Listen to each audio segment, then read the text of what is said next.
tadi saya definisikan kaedah, iaitu beberapa proses yang terlibat untuk menghasilkan suatu penghasilan. Jangan keliru, saya pemudahkan istilah itu.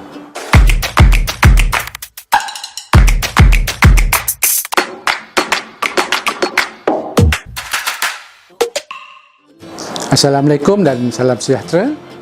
Semoga sihat dan terus gigih untuk kecemerlangan. Saya Muhammad Ihsan bin Amin, Ketua Perunding PNQ Uno Q Consult Enterprise.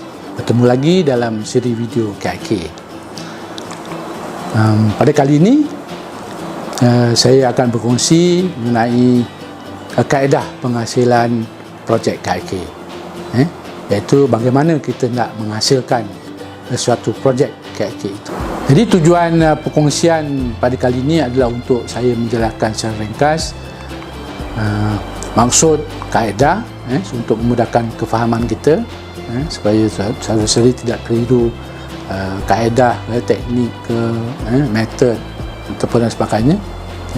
Kita gunakan satu pengistilahan mengenai kaedah, dan ada 3 kaedah penghasilan KIK yang saya akan bentangkan, seperti yang diperkenalkan sekarang ni dalam aktiviti, terutamanya di dalam horizon baru KIK. Kaedah adalah metod dalam bahasa Inggeris, ataupun satu cara ataupun peraturan penghasilan satu projek KIK. Dalam satu kaedah itu, dia mengandungi pula beberapa turutan cara atau aktiviti-aktiviti kecil untuk melaksanakan satu projek. Usah keliru. Ini ada satu kaedah keseluruhannya, kaedah yang digunakan, dan dalam satu kaedah itu, adalah adanya aktiviti-aktiviti kecil bagi menyempurnakannya. Itu adalah kaedah. Dalam saya sebutkan tadi, ada 3 kaedah yang saya hendak perkenalkan secara ringkas. Yang pertamanya ialah kaedah PDCA. Ini kaedah PDCA ini adalah dia amat sinonim dengan KIK. Sejak kita mulakan QCC, tahun berapa kita mulakan QCC? Masih ingat? Di Jepun. Tuan-tuan kena rujuk balik video-video saya yang lama. Jadi sejak itu QCC dilaksanakan menggunakan kaedah PDCA. Sampailah sekarangnya, kaedah PDCA ini diperkenalkan oleh Dr. Deming, yang dipelajarinya ataupun yang diambil daripada Dr. Dato' Stewart. Itu ataupun di sekarang ini dinamakan sebagai roda Deming, ataupun putaran Deming dan sebagainya, yang lebih popular daripada Stewart cycle tadi tu. Jadi ia adalah 4 langkah yang digunakan untuk mengawal dan melaksanakan penambah baik secara berterusan suatu proses ataupun produk dalam organisasi. Di PDCA itu adalah PDCA adalah plan, do, check, action. Mengambil perkataan-perkataan awal kaedah ni. Plan, do, check dan action. Jelas Proses pertama, plan. Plan secara umumnya adalah mengenal pasti masalah. Jadi dalam mengenal pasti masalah itu bermaksud kita bagaimana kita mengenal pasti masalah, kita memilih masalah, kita menjelaskan masalah, kita menjelaskan latar belakang masalah, seterusnya kita menetapkan sasaran penyelesaian, dan setelah itu kita menganalisis peluang-peluang penambahbaikan untuk kita mencadangkan satu ataupun mendapat idea bagaimana untuk kita menyelesaikan permasalahan tersebut, sebelum kita kepada proses berpindah kepada proses do. Dalam proses do ni kita daripada idea-idea peluang penambahbaikan, kita pilih satu cadangan penambahbaikan yang sesuai, dan kita melaksanakan cadangan penyelesaian itu ataupun menguji cuba cadangan penyelesaian itu. Setelah itu, dalam check ialah untuk kita menyemak pencapaian pelaksanaan cadangan penyelesaian. Bagaimanakah idea ataupun hasil inovasi yang kita cipta dalam peringkat dulu tadi itu berkesan atau tidak, ataupun apakah yang perlu ditambah baiki inovasi itu supaya menjadi mantap dan mencapai satu penyelesaian yang terbaik. Jadi setelah mendapat pengiktirafan dan pengakuan mengenai keberhasilan dan kebergunaan suatu inovasi itu, kita pergi ke fasa iaitu kita menyeragamkan dalam, ataupun kalau kita boleh juga dalam proses ini kita selain menyeragam, mengembangkan kita punya projek itu, inovasi projek itu, dan kita pantau selanjutnya projek itu.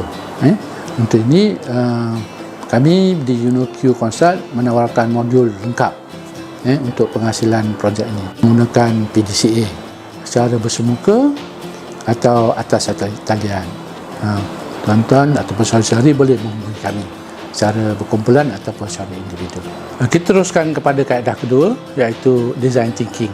Saya suka perkenalkan ataupun saudari boleh beli ataupun rujuk di perpustakaan buku tulisan Pelupo ataupun yang mempopularkan design thinking. Ini pengalaman beliau dalam proses dia menghasilkan satu inovasi atau proses inovasi daripada awalnya, sebelum dia tidak menamakan pun ini sebagai kaedah design thinking, tapi bagaimana proses pemikiran itu proses mereka bentuk itu dilaksanakan.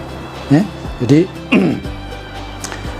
Tim Brown dengan timnya, dan sekarang ini sudah ada di School Stanford, dah lama dah sebenarnya, di Stanford University, dan di Malaysia pun ada, dinamakan juga di School Malaysia, yang ditubuhkan tidak lama, tak silap saya tahun 2018, untuk menyiapkan atau melengkapkan warga Malaysia dengan kaedah design thinking ini untuk menjadi warga yang kreatif dan inovatif. 5 langkah untuk menghasilkan dalam konteks KIK, 5 langkah untuk menghasilkan inovasi yang memenuhi keperluan pelanggan dan mengutamakan nilai kefungsian.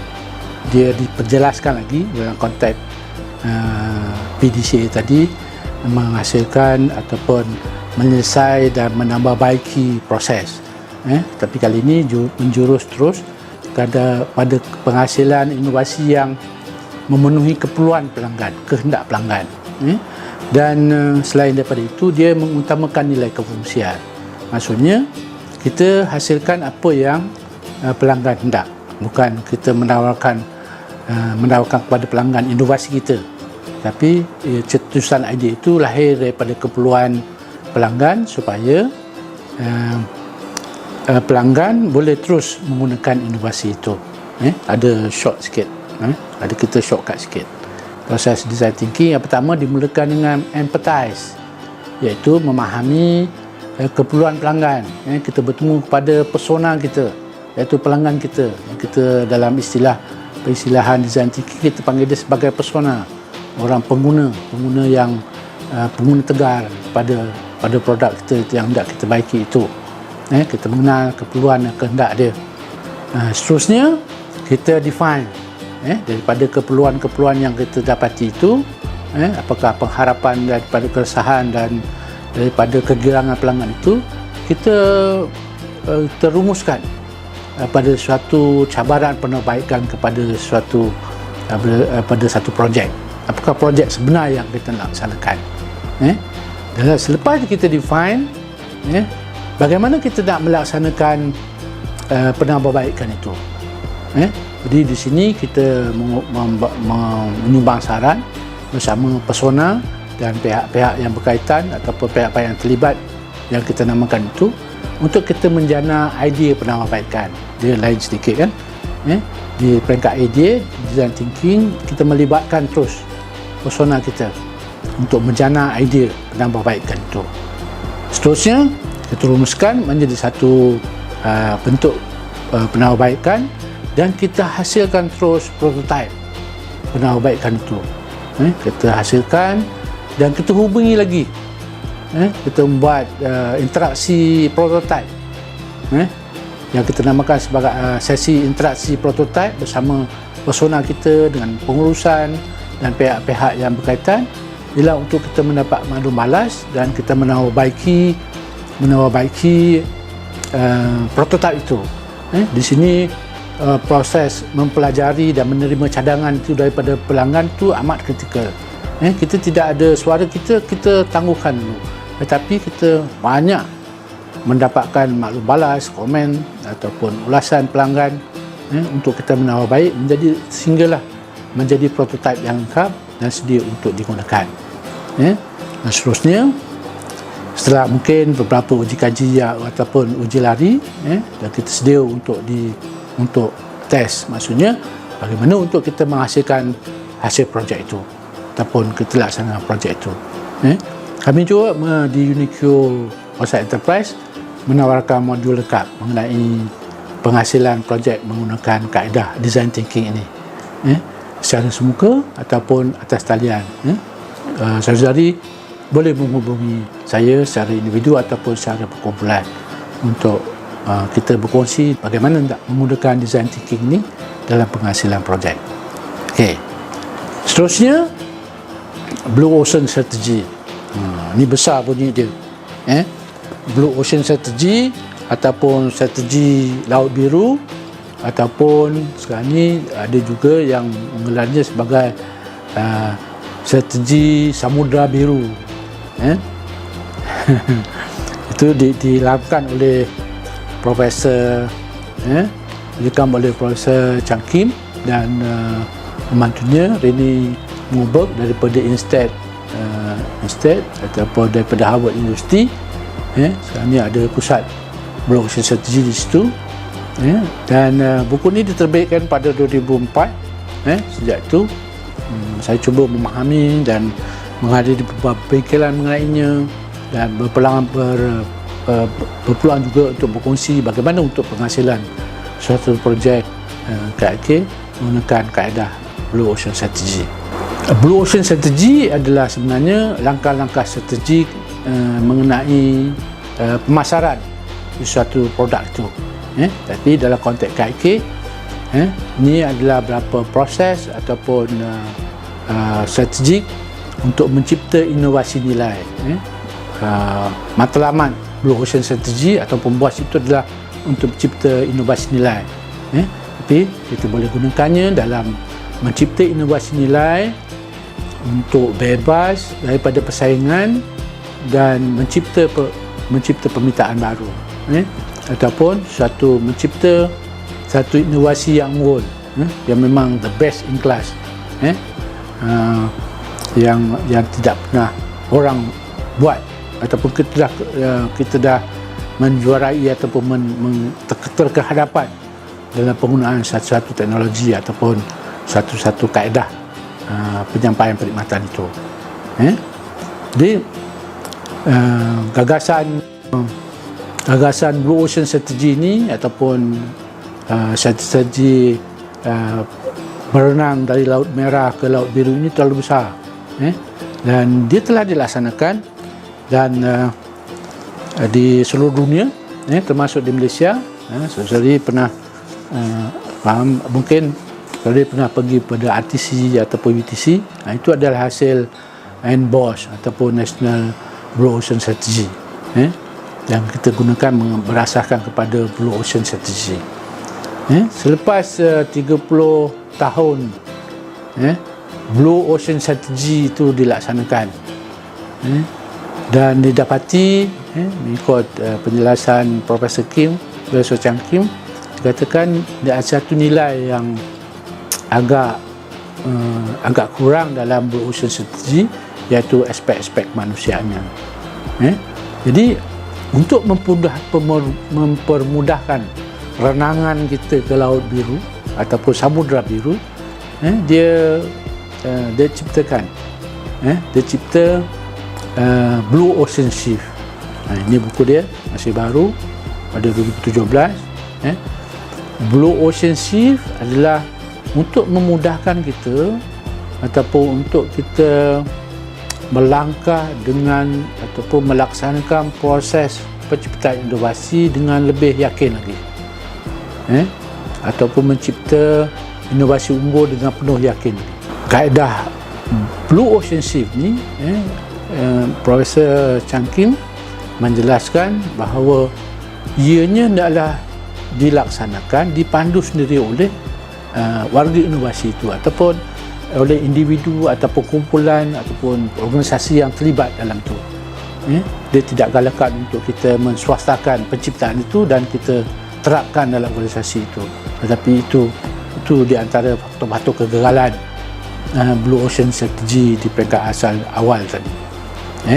Jadi kita gunakan Blue Ocean Shift berdasarkan kepada teori asalnya Blue Ocean Strategy itu. Jadi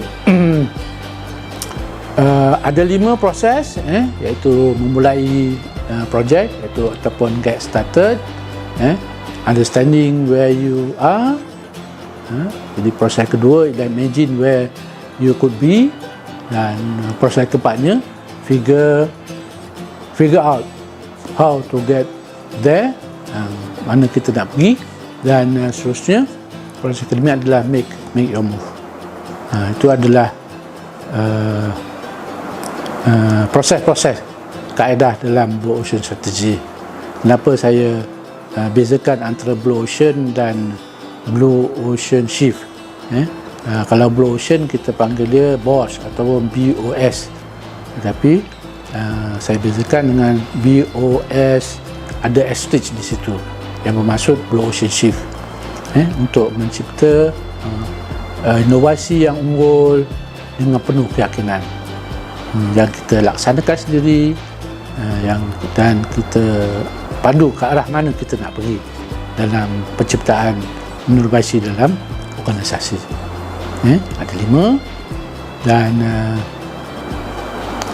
kami juga di UnoQ Consult ada modul penuh secara bersemuka ataupun secara atas talian yang boleh dapati daripada kami. Sila hubungi kami. Tadi saya definisikan kaedah, iaitu beberapa proses yang terlibat untuk menghasilkan suatu penghasilan. Jangan keliru, saya pemudahkan istilah itu. Jadi saudara-saudari boleh mengikuti modul penuh penghasilan KIK menggunakan sama ada kaedah PDCA, design thinking ataupun Blue Ocean Shift yang kami tawarkan secara bersemuka ataupun pembengkelan ataupun secara atas talian. Jangan lupa hubungi kami. Hingga kita bertemu lagi dalam video mengenai KIK selanjutnya. Selanjutnya kita akan berkongsi mengenai penggunaan teknik-teknik dalam penghasilan projek KIK. Jadi sebelum itu, saudara-saudari usah lupa like, subscribe dan share video ni dengan rakan-rakan untuk mendapatkan maklumat terperinci mengenai penawaran kami. Layari www.unoqconsult.com. Teruskan kecemerlangan. Assalamualaikum warahmatullahi wabarakatuh.